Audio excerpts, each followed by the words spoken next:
Welcome back to Shannon's Lumber Industry Update. Today I've got episode 110, and this is a bit of an off-the-cuff episode. It's inspired by a conversation that I saw on Facebook, and I'm going to entitle this one, Why the Board Foot Needs to Die, or at least be put on life support. Now, I've certainly mentioned this in the past, whether on this show or over on Wood Talk. I've been preaching this to my hand tool school students for years now. I even kind of hinted at it when I wrote an article for Popular Woodworking about how to buy lumber and how to prepare for that trip to the lumber yard.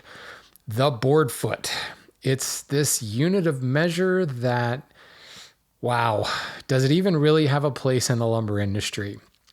I remember when I started woodworking and I began researching like going to a lumber yard. I was told, if you're going to be a real woodworker, you've got to buy real lumber from a real lumber yard, and you got to order your wood by the board foot. If you're buying it by anything other than the board foot, you're getting ripped off and you're not buying real lumber.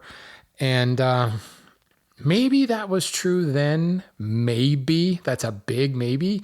And it was probably true 50 years ago. But today, I think the board foot causes more harm than good. So before I dive into that, I do want to take an opportunity to say thank you to the folks who sponsor this show. I've had quite a few new patrons since the last episode. I don't know whether it was teasing about a featured koa species sticker. I don't know. Drove a lot of people to become walnut tier subscribers to get that sticker. So thank you to those of you who have stepped up and sponsored the show. If you want to be one of the cool people, go to patreon.com/lumberupdate. There are multiple tiers there. You can sponsor $1 one time or $1 a month or $8 a month, or you can do an annual thing. It's entirely up to you. I sincerely appreciate it. Enough of that sales pitch. So I'm going to leave the names out of this to protect the innocent. No, it's not like there's really anything that big of a deal. I want to be very clear. There are a lot of lumber yards out there, and a lot of them do things very differently from one another. But this conversation, and I'm going to kind of paraphrase it, is very common, and I hear it all the time. I've had this conversation from the perspective of a woodworker. I've been on the other side of this conversation as someone who works for a lumber yard. There are many valid points of view, but ultimately this conversation is born out of misunderstanding. So here's a person writing on Facebook. Be aware, if you order black walnut dimensional lumber at the list price from Lumberyard X in any place USA, your order will likely include 40% or more sapwood. If you want it color sorted with only heartwood boards, you need to specify this with your order, and the price is 40% higher. I did not realize this and was not told this. Returning the lumber comes with a substantial restocking fee as well. Lesson learned. This poster goes on to post photos of the walnut lumber they have, and it's it's got a fair bit of sapwood in it. So what grabbed my attention, grabbing the popcorn and fascination of the abomination here, was reading the comments. And a lot of people immediately speaking up hell yeah, that sucks, that's wrong. And I grabbed a few screen grabs from this. And one guy says, thanks for the heads up. What the lumberyard, are doing is wrong. Did they indicate the walnut was FAS? If they did, this does not conform. The original poster says, yes, it was supposed to be FAS. Someone else chimes in and says, well, actually, FAS allows sapwood in walnut. And then it's like, oh, okay, that seems crazy. I guess I'll take your word for it. I guess it's then best to buy walnut in person. Put a pin in that one. Here's a wonderful, incredibly intelligent person in Facebook that actually says, here's an article that Shannon wrote on walnut grades. And he's actually pointing to a blog post I wrote on McIlvaine.com about walnut lumber grades, in which it does state that sapwood is not a defect. That is common, not just in walnut, across NHLA grading, sapwood is not a defect. So what they're saying is FAS, it doesn't sapwood is irrelevant. So you can be buying FAS and have all sapwood and it would still meet that. So someone goes on to say, I ordered quote unquote prime walnut from a lumber yard in Ohio, and what I got was green with surface mold. I planed a couple of boards thinking I got poplar rather than walnut. It was 95% sapwood. When I called, they said I should have ordered premium prime. After a few problems similar to this, I no longer do business with that company. Okay, we'll put a pin in that one. Some other person says it's more and more common in every industry to provide the absolute minimum value for the money. These days, you have to be an expert in whatever you are doing and know all the right questions to ask before ordering anything. Relying on a salesperson to get you anywhere near what you need is a shot in the dark. When and if you find a company that gives a damn, it's a rare treat. Even the best companies screw up way more than they should. Okay, interesting point of view. Another person says, quote, oak rule walnut is what you want. Very interesting point. So this goes on. This is one of those posts where there's hundreds and hundreds of responses. And honestly, like, they're all valid. Like every single one of them is valid. You can see there's certain people who are really upset. And the common theme is, yeah, the lumber yards are screwing around and they're ripping us off. And I've talked about this in the past. And I remember when I joined the lumber industry, I was very cognizant of this. Like, the lumber industry as a whole keeps its cards very close to the vest. Many places don't post price lists, and when they do post price lists, they have very definite expirations on them. Many places will quote you something, but they will only honor that quote for 24 hours. Some honor it 7 days. The price is constantly in flux. And the things that affect the price, like the original poster said, if he had asked for no sapwood, it would have cost 40% more. You know, these are all like little secret addendums, if you will, and suddenly your price is constantly changing. Just buying by the board foot often leaves you wondering what the total is going to be at the cash register. And when you get up there and, you know, it's $380 and you're thinking you were going to pay $200, you know, you can't help but feel like, man, I just got ripped off. Or, you know, what's the hidden line item on my receipt that suddenly makes it so much more expensive? So anytime, I don't care what product it is, anytime you walk away paying more than you thought you were going to pay for, you feel like you kind of got ripped off. This is compounded by the fact when, like, you don't have any other option. You know, you can go and buy a TV at 1,000 different places and get a variety of prices, and it's all very, very upfront. If you feel like you're paying more, you can walk out and go 2 doors down and buy a TV somewhere else. Buying lumber, especially high quality hardwoods, there's not that many options, and they're getting fewer and fewer every day. So yeah, you end up feeling like you kind of got screwed. So let's see if I can kind of tackle some of these points and try to shed some light on this. There's the other person that says, you know, people are trying to, let's read between the lines. What he's saying is they're trying to screw you over everywhere you can. You know, they're trying to add riders to the price everywhere you can. I actually will say this is true. This is absolutely true, but it's not so much, let's look at this from like a noble perspective. It's not that they're trying to find ways to add the price. They're trying to find ways to use more of their inventory. Most lumber yards that are buying any sizable quantity of lumber, you know, they're trying to buy all FAS, but they're going to end up with some lesser grade. In order to get the best price on the material they're buying, they generally are having to buy a larger volume. You know, the volume is driving the price down. If I buy 5,000 board feet, I'm going to get a slightly better deal.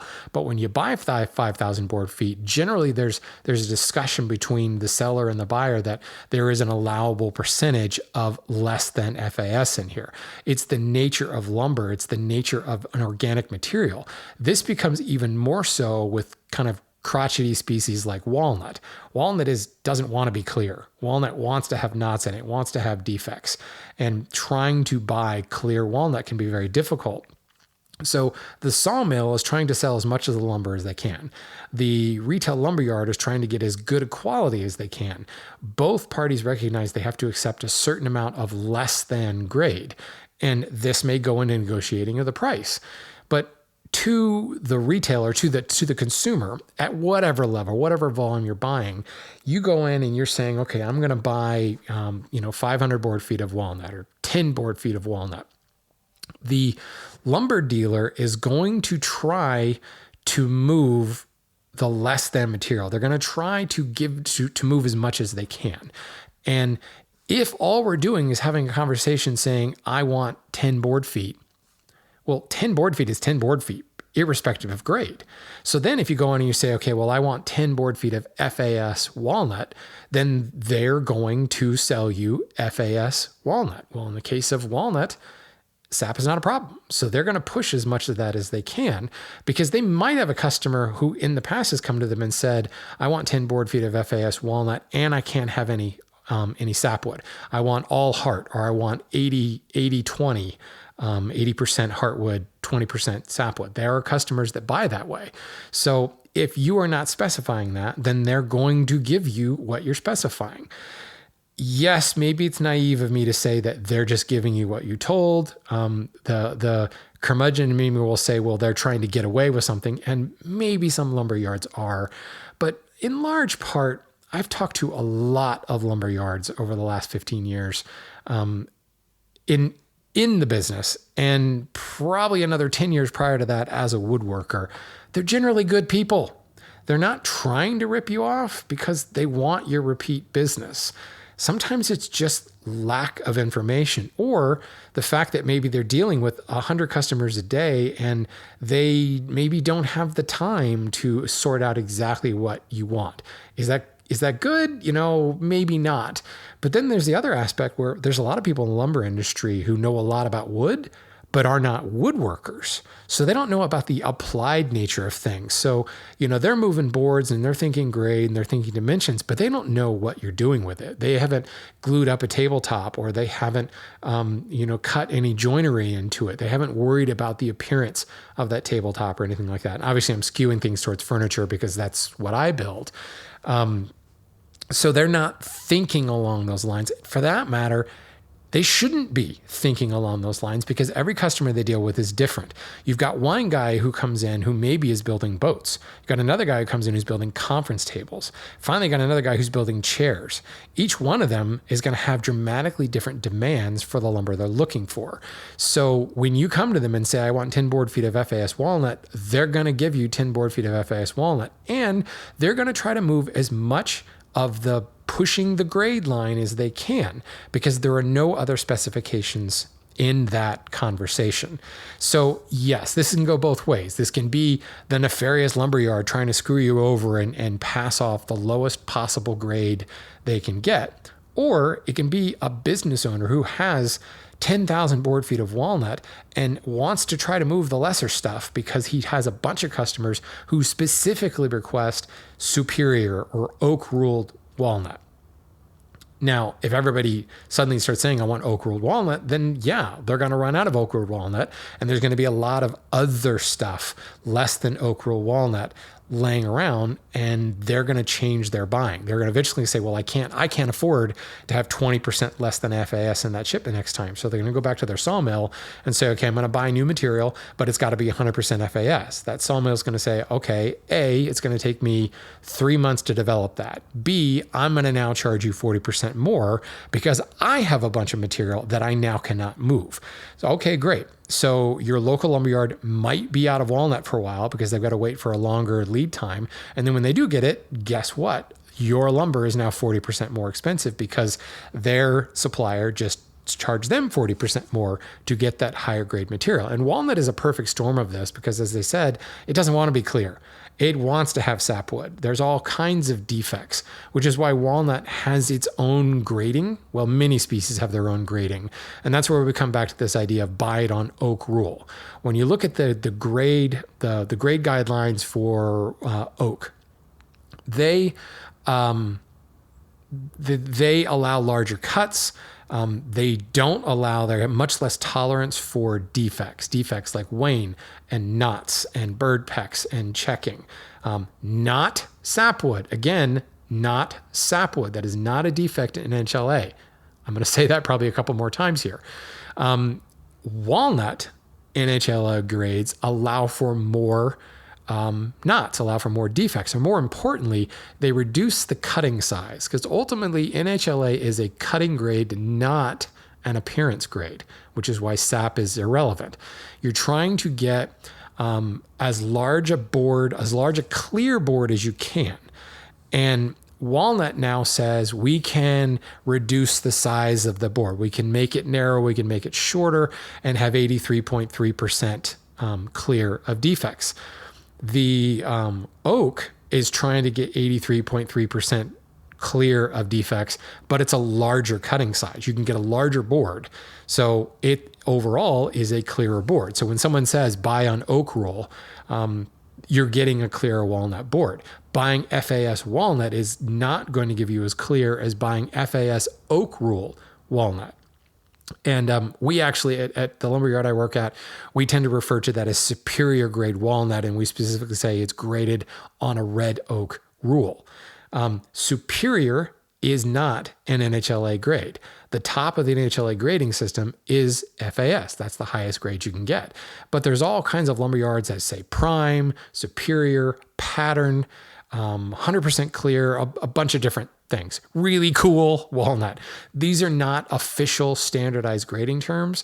It's a little bit more than just marketing. It's a way of saying this is better than FAS. Some of them actually just say better than FAS. Some of them will actually say 90% better than FAS. The problem with that is it's variable from one yard to another. So this goes back to one of the other comments in that Facebook thread is you've got to be an expert in this. You've got to know everything that you're taught, everything, all the grading rules, how they're buying, all this stuff in order to be certain that you're not getting ripped off. Well, yeah. That's one way to go. You can understand oak rules. You can understand walnut rules. You can understand that walnut has a different grade. You can understand that cherry is graded differently. Maple is graded differently. Maple is closer to oak and how it's graded. You can have an exhaustive understanding of all of the domestic species. Domestic for North America, therein lies the rub. NHLA is a North American grading system. Move abroad, you've got different grading systems. FEQ, our first European quality, well, that's an appearance grade system. Totally different system. In large part, when you're talking about like tropical woods, they have very little sap. So it's not really an issue. They don't have as many defects and things like that. Using NHLA would be completely ridiculous because everything would be FAS and it would just make no sense. It's like continuing to print dollars. Does it make the dollar worth more? Nope, it actually devalues the dollar. Oops. I just got political there, didn't I?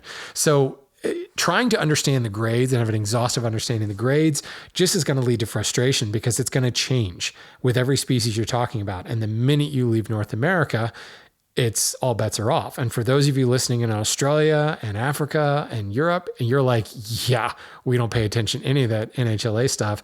And we have 3 different grading systems that we're using depending on what continent you're sitting on. So yeah, being an expert is one way. And eventually you will learn these things as you buy more and more lumber. The other way to do this is not be an expert. Be an expert. Be an expert in what you need to be an expert in. Are you a furniture maker? Are you a hobbyist? Why are you there to buy lumber? What are you buying lumber for? You're an expert on that chair or that table or that boat or whatever it is that you're building. You're paneling the wall of a house. You are an expert on that project and you know what your specifications are. You know what you want or what your customer wants or what codes suggest. All of these things you have in your mind. I'm buying walnut and I cannot tolerate sap. Like myself or my customer will not tolerate sap. And I'm going to panel a wall with T&G and I need at least a 4-inch face on that T&G. So not only do I need a 4-inch face, but I need a 4-inch face free of sap. And, I really don't want to finger joint boards together. So I need 8-foot long boards to span, floor to ceiling on this particular wall. My specification is now I need 4-inch face T&G 8-foot long boards, 100% free of sap. Walnut. And a thickness in there as well. That is your specification. That has nothing to do with grade, and it has absolutely nothing to do with board feet. So all of these people saying, well, you need to order by the board foot. You need to go to a place that sells to you by the board foot. 50 years ago, 225 years ago when my company was founded, that made sense because people were buying larger volumes and they were buying, a 36 inch wide by 36 inch tall bundle of lumber. Now you're talking volume, and that's where board foot comes into play. It's a unit of volume, and it's a way of saying, here's how much is in this huge stack. Saying there are 3,600 pieces in that stack and they're all 4 inches wide. Well, they're not. They generally were random width, random length. But what you could do is grab the overall dimensions of that bundle and you could come up with a unit saying this is 1,000 board feet. Now there was a way that I could sell this. I could put a price tag on it by saying this wood is going to cost, $2 a board foot or 2,000 per MBF per 1,000 board feet. That was where this started. There is still a reason to buy lumber that way. Hell, we buy lumber that way when we're buying, from sawmills and we're buying from overseas because we're buying large volumes, truckload quantities of it. And we really can expect our sawmills to give us all 100% clear, all heart, all 8 foot long cherry and an entire truckload. That would take forever to develop a truckload from one sawmill. You're probably going to have to find 5 different sawmills to get that. And it would be prohibitively expensive to the point where we would not be able to mark it up in such a way to make any profit on it, and no one would buy it because the cost would be so high. So one of the ways that you can still make a profit on this is buying a larger range of quality. It brings your overall cost down, and then you can put your dollar or board foot markup on there, and you're making on the really, really, really nice boards, you're maybe making 25 cents a board foot, but maybe you're making $1 a board foot on the less than quality boards. And this is not somebody trying to screw you over. It's just economics. It's how things are bought on wholesale quantities. It's how we buy material that is an organic material. One board to another is unique. You can grade those boards and you can say we have 100% FAS grade, but no tree is going to be 100% FAS. In fact, far from 100%, like way less than 50% grade. So you end up with a bunch of wood that doesn't make the grade. What do? Burn it? Unfortunately, sometimes that's what happens. Somebody needs to sell it. So there is a market for number 1 common, for select, for number 2 common, number 3 common. That's why these grades exist. So if your specification is the opposite of the guy looking for paneling, it's got to be 4-inch face, 8 feet long, 100% clear. And maybe you're building boxes or chairs and you need chair legs. So they're quite narrow. They're quite short. Maybe that chair leg is only, the front chair leg may only be 22 inches long. You can get away with a lot of defect. You can cut around that. You can buy a number 2 common walnut board and very easily cut around the defects to get your chair leg out of it. So now if you know this, and if you go to your lumberyard dealer, and maybe you don't know what number 2 common means or how it varies from cherry to maple to walnut, but in your head, I need, I'm building 4 chairs and the front legs are 22 inches long. So I need 8 legs that are 2 by 2 by 22 inches long. So I'm going to buy some 8-quarter thickness material where I know I can get those cuttings out of there. Now my back legs, maybe it's a ladder back chair or something, and my back leg is more like 50 inches or something like that. That's a different dimension, but because you're the guy building the chair, you are the expert on that particular chair. You know your specifications. So if you have a lumber dealer that is only selling by the board foot, you can do the math, and this is how I was told in my early days, figure out how many board feet it is. That way you can pick up the phone, call the lumber guy and say, I need 100 board feet of walnut. And you got 100 board feet of walnut, you come home and half of it doesn't work for you. And you feel like you got screwed. I ordered 100 board feet of walnut, the lumber guy screwed me over. That lumber yard is terrible. They have bad lumber. I ordered 100 board feet and I can't use any of it. Well, here is the lumber dealer talking right now. Whose fault is that? Like you ordered 100 board feet of FAS walnut. That's all you told the guy. And yes, if he really knows what he's talking about and he's a really good salesperson, maybe he will ask a few questions and say, what are you doing with this? What other demands do you have? Because 100 board feet of FAS walnut doesn't really tell that lumber dealer much. But here again, a lot of lumber dealers are not woodworkers. So they are lumber dealers. They don't think in terms of parts of a piece of furniture or parts of a project. They think thickness, width, length, and grade. And that's where the board foot kills us all, because when we start buying by the board foot, none of that stuff matters. None of the clear nature of the wood matters. The actual widths of the board doesn't matter, because again, you're buying by the volume. You can buy, 10 board feet of walnut, and one board's 4 inches wide, one board's 6 inches wide, one board's 8 inches wide, and actually here's another one. You go buy 8-inch wide walnut and you're told it's $6 a board foot, and you get up to the register like, oh, no, that's 8 and wider. That's actually going to be $8 a board foot. And you feel like, I just got screwed. Well, guess what? 8-inch walnut is hard to come by. So yeah, there's a premium on that. That stuff costs more. But can you put that on a price list? Some people do. For species like walnut, you will find, FAS walnut up to 6 inches is such and such a price, and then 8 and wider is this price. Sometimes you will see that, but you don't always see that. There are riders and things that get added onto it, which is why so many lumberyards don't even post a price list in the first place. There's too many variables to possibly put on a spreadsheet or put on a sheet of paper. And when you do put it all down on a paper, it ends up confusing your customers more than anything, and you might actually lose the sale before they ever darken the doorstep. So there's the lumber side of things. From the consumer side of things, I get feeling like you've been screwed over. I've felt that way. I've gone to the cash register and been shocked that suddenly I'm paying $400 instead of, I was thinking $150. And you wonder what the hell happened. And but by the time you get back to the car and you're driving home, you're like, wait a minute, how did I just end up paying $400? And you're doing the math in your head and you're realizing this doesn't work. Or I get home and I'm trying to assemble panels for my particular project, and I'm not really getting it to work. And then I'm going to go back and buy more lumber and end up with a bunch of boards that don't really work. Well, will that lumberyard take them back? Most won't. I mean, maybe if the rough's on and you haven't done anything to it, they might take them back. But some of them will offer a restocking fee, because it still takes time to go and put those boards back on the rack. And it's not just throwing them back on the rack, it's factoring those boards back into your inventory. And what is the grade of those boards, and how does that reduce the overall average grade of the pack they're putting it back into? A lot of these lumberyards have, intricate inventory systems. You have to in order to keep track of all this stuff and understand how to buy in the future. So there can be a substantial amount of time and labor to restock those boards. So I would not be surprised if there is a restocking fee. Now, if it's a single board, probably not.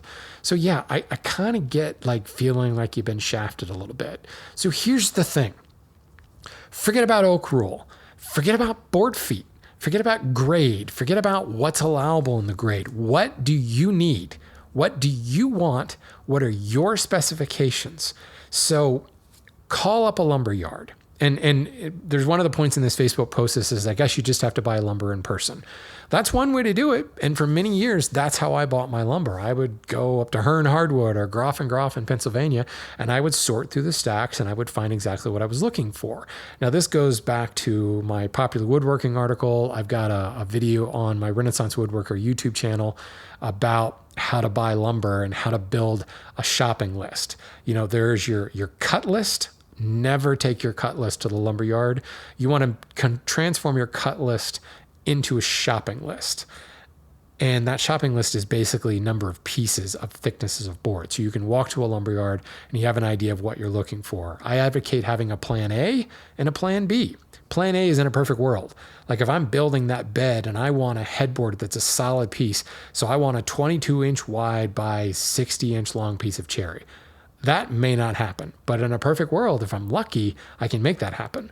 But what if I can't make that happen? How many boards do I need to glue up to make that panel? And those boards probably should be color matched, grain matched, so I can get a nice cohesive panel. So my plan B is, well, I'm not going to be able to find a 20-inch board of cherry, so I need 3 pieces of at least 6-inch face cherry that are free of sap, or at least 3 pieces that I can kind of put together into a cohesive panel. So I may be composing a panel right there in the stacks of the lumberyard because my plan B tells me 3 boards will get me my headboard.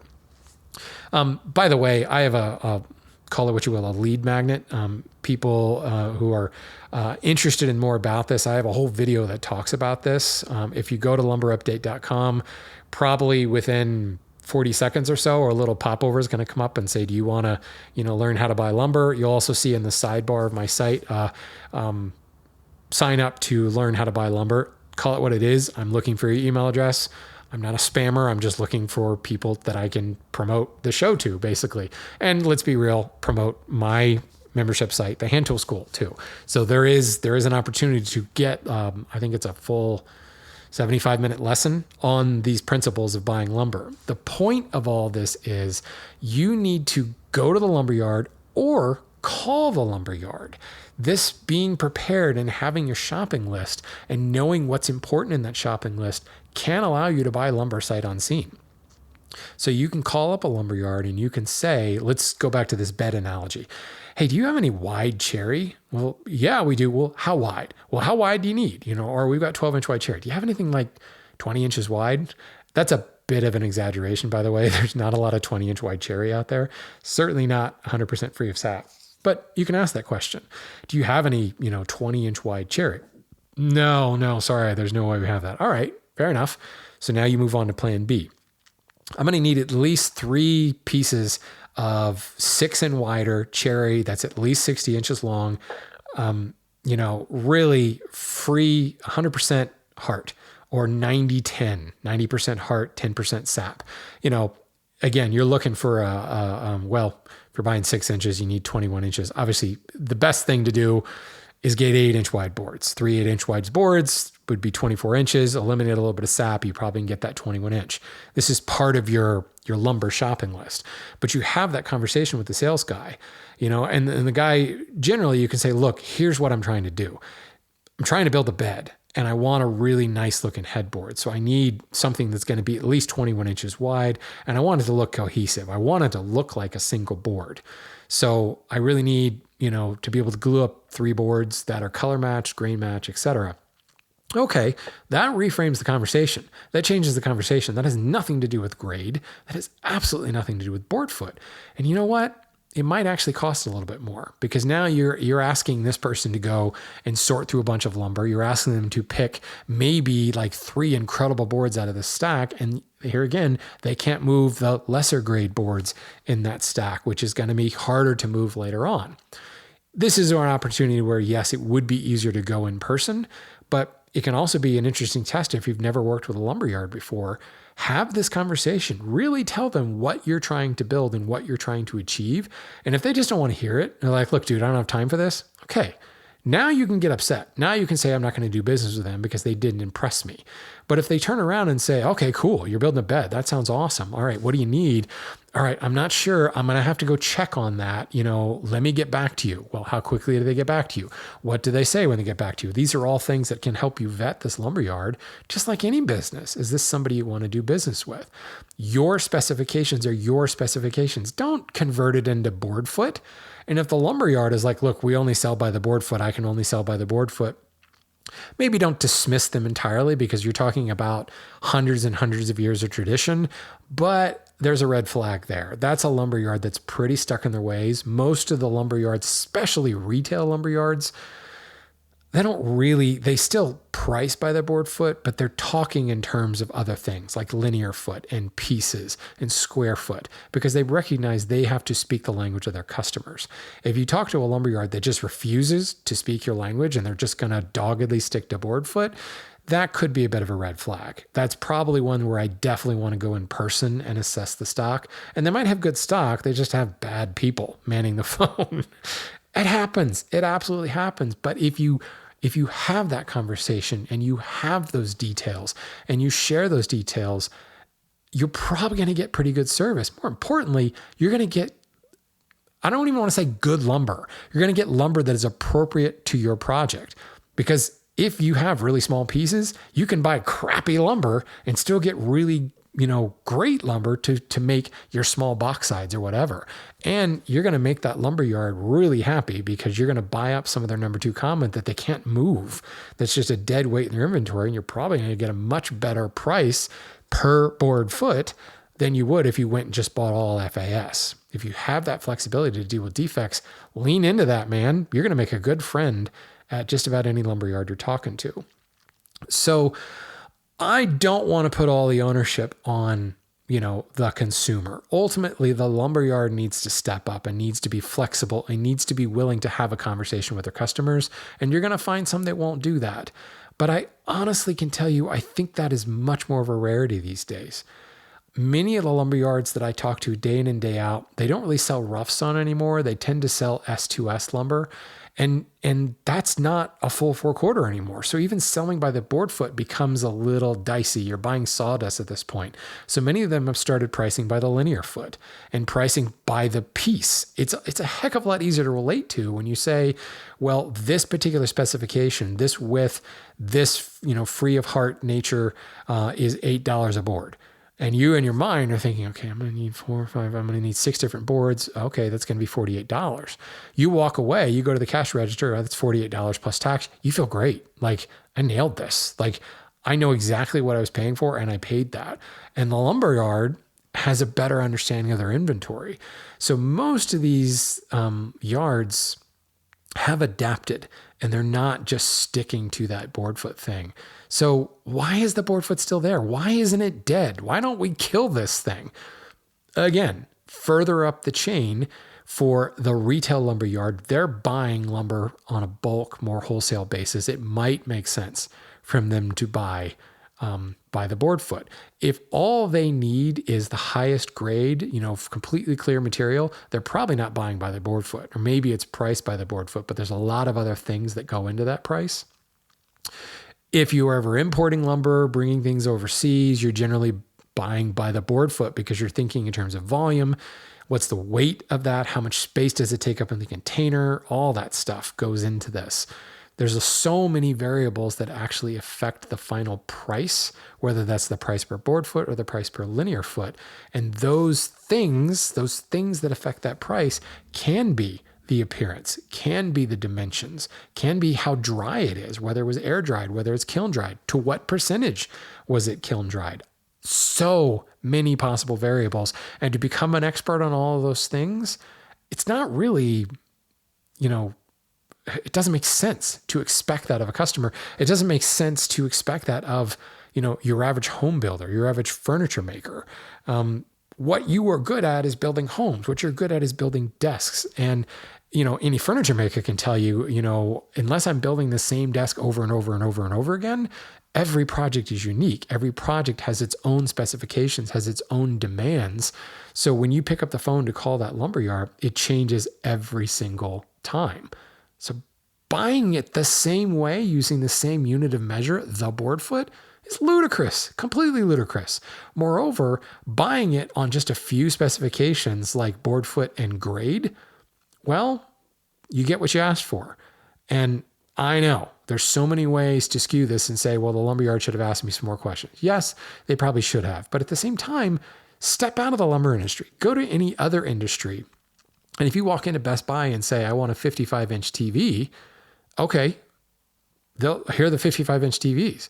Do you expect that Best Buy salesperson to know a whole lot about them? Maybe, maybe not. Would you trust what that Best Buy salesperson says? Probably not. You've probably done some research online. You know that I like Samsung, or I like, for some reason, that's the only brand that comes into my head. I like Sony. You have some of your own things that you've looked at. You have your own specifications. Why would we buy lumber any differently? Because somebody told you have to order it by the board foot? If you call up a place and you say, I need 4 pieces of this, 4 pieces of that, and the guy says, well, I'm sorry, we only sell by the board foot. You're like, all right, well, that doesn't really help me. And here's where you vet that place. And the person's really unhelpful, then you know what? Maybe I lost my business. If you have no alternative, I had this conversation on Instagram the other day when somebody said, here's what I'm looking at. Is this a good deal? And my response was a little cheeky, but I specifically said, look, I'm not trying to be annoying, but what if it's not a good deal? What's your alternative? Like, do you have another lumberyard? Can you turn around and go to another place without having to drive 3 hours out of your way? Because gas and time is money, people. Like, oh, I saved money, but I drove 3 hours. So now I have to put $50 into my gas tank and I didn't get any time in the shop, or I had to take time off of work because, a lot of lumberyards aren't open past normal business hours. These are all things that add up to determine it's so much more than just the price you paid per board foot. And if you want to have success in your lumber buying and you want to have a good relationship with your lumber dealer, be specific. Why wouldn't you be specific? You would be that way with anything else that you bought. And, if you're not, if you're like, yeah, I'm buying on Amazon, I'm going to get what I'm going to get, then okay. There's a reason things are dirt cheap in some of these places because you kind of get what you get. Or they tend to have a really, really easy return policy. You notice it's pretty easy to return stuff on Amazon. But if you're dealing with a lumberyard that doesn't have a good return policy, you better get it right when you're ordering. And don't rely upon the guy on the phone to ask a bunch of questions. Even if they're the fantastic salesperson, even if they're, lumber salesperson of the year, you don't know what their day's like. You don't know how many lines are ringing right now. You don't know if the saw just broke or they've got 3 guys that called in sick today. There's so many different things that affect that. And if you just call in and say, I need 10 board feet of FAS walnut, the guy may be thinking, oh, finally, an easy phone call. Okay, no problem. It's $8 a board foot. That's going to be $80. I'll have it ready for you or I'll ship it out, whatever. And he's thinking, finally, this was easy. And cut the guy some slack if he's not immediately like, okay, well, are you sure? Are you sure you want FAS walnut? Because how are you going to respond? If you call in as a quote expert, I've done my research. I know what walnut is. I need 10 board feet of FAS walnut. And the guy's like, are you sure you want 10 board feet of walnut? You might think like, who are you to ask me, am I sure? And then immediately you're like, I'm never going to do business with him again. That guy was cheeky. You see where the confusion is? Like there's so many variables at play here. You don't know what's going on in his life. And, just be specific. Be specific. What do you actually need? What is important to you? I cannot have sap. I have to have this dimension. I can't have any knots. Or I want some knots. These are all things that are important to know and should be talked about when buying lumber. So, not meant to be a rant at all, but I see these conversations cropping up. So thank you to that conversation. If you're listening to this, you know who you are. Thank you so much for posting that conversation. Like the hundreds of comments basically was this conversation. And the fact that there were hundreds of people chiming in, saying all this stuff tells me that there's still not an understanding that the board foot, the grade, is a stupid way. I'm going to say it. It's a stupid way to buy lumber. And unfortunately, there's a lot of the lumber industry that's pretty stupid in the fact that they cling to grade and they cling to volume. But that's all they have. That's all they have. When somebody calls in and says, I need walnut, like how do you possibly wrap your head around it? Grade and board foot or volume measure is really the only thing that is a constant from one species to another, from one thickness of a species to another. It's the next level of the conversation that makes it easier to talk about what you're actually buying. Now, let me put my lumber business hat back on, and I will tell you personally, and I've had this conversation with at least 20 different lumber yards, and they agree with me, it's those details about what you're building. That's what's interesting. Think about a guy who pushes widgets all day long. And all he's doing is talking in board foot and just moving material out, and it becomes a pricing game. That's not exciting. But when you get to have a conversation with somebody about what they're building and how cool it is that they're building and what they really need to do that, and when you, the dealer, can make that happen, that's exciting. That's fulfilling to say, hey, I talked to this cool guy. And they come up at the end of the day and say, I talked to this guy who's building this massive conference table for Jay-Z. How cool is that? Like, oh, and how cool is it that I provided the lumber that went into Jay-Z's conference table?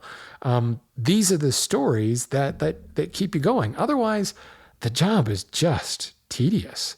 Just pushing board feet and grade all day. That tells us absolutely nothing. So don't be afraid to share those details. They're not going to shut you down. In fact, they're probably going to get interested, and you will get better boards with less waste for the project you're looking for. Don't blame the lumberyard, blame yourself.